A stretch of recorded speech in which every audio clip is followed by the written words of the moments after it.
membuka dengan pengamatan bahwa hewan dan tumbuhan yang dibudidaya oleh manusia itu jauh lebih banyak variasinya dibanding spesies liar di alam. Individunya dalam varietas bisa berbeda cukup mencolok antara satu sama lain.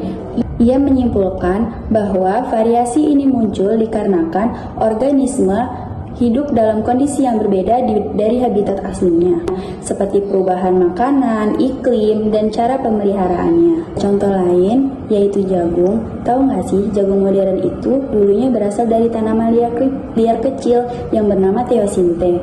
Dulu itu, biji jagung sangat kecil, keras, dan tidak banyak, sedangkan yang sekarang, biji jagung jauh lebih besar, manis, dan lebih banyak. Kenapa dapat berbeda sejauh itu? Karena organisme yang dipelihara manusia hidup di kondisi yang berbeda dari alam liar.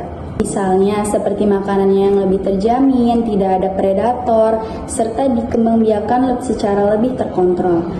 Lingkungan yang berbeda dengan campur tangan manusia dapat menghasilkan variasi yang lebih banyak. Dan ketika kondisi ini berlangsung selama beberapa generasi, variasi akan mulai muncul dan akan terus bertambah.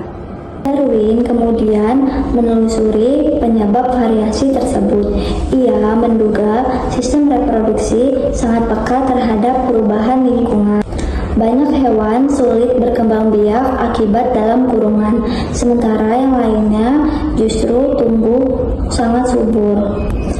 Dari sini, ia menyimpulkan bahwa perubahan kecil dalam kondisi hidup dapat mempengaruhi sel telur dan sperma sehingga menghasilkan keturunan yang bervariasi. Ia juga menjelaskan tentang konsep korelasi pertumbuhan. Artinya, bagian tubuh tidak berubah secara terpisah. Jika satu bagian mengalami perubahan, maka bagian yang lain bisa berubah. Contohnya, warna bulu tertentu bisa berkaitan dengan gangguan pendengaran. Jadi, ketika manusia menyeleksi satu sifat, maka sifat yang lain dapat ikut berubah tanpa disadari. Darwin juga menegaskan bahwa pewarisan sifat adalah aturan umum. Sifat yang muncul pada umur tertentu cenderung muncul kembali ke keturunannya pada umur yang sama. Bahkan kadang muncul kembali sifat leluhur. Fenomena ini disebut reversi. Untuk membuktikan gagasannya, Darwin menggunakan merpati sebagai contoh utama. Merpati memiliki berbagai macam jenis, yaitu ada merpati dada lembu, ada merpati pos, dan merpati juga memiliki perbedaan yang cukup besar dari bentuk paruhnya, kemudian dari ukuran tubuh, bulu, ekor, hingga kebiasaannya. Secara kasat mata, beberapa merpati itu tampak seperti spesies yang berbeda.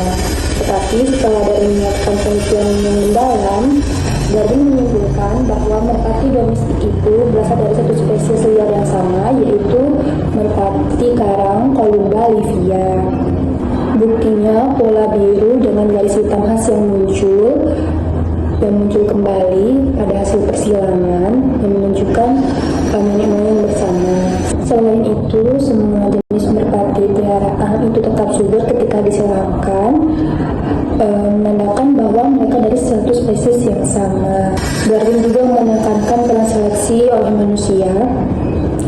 Ada seleksi sadar, yang dimana peternak memilih sifat tertentu, dan ada seleksi tidak sadar, di mana manusia memilih individu terbaik tanpa rencana jangka panjang. Pengamatan Darwin dapat kita simpulkan bahwa perubahan besar tidak terjadi secara tiba-tiba, tetapi dari perubahan kecil yang dipilih dan dipertahankan sedikit demi sedikit melalui waktu yang panjang. Dari satu nenek moyang dapat mendapatkan keberagaman yang luar biasa. Sekian dari kami. Jika kami ada salah kata, mohon maaf dan terima kasih.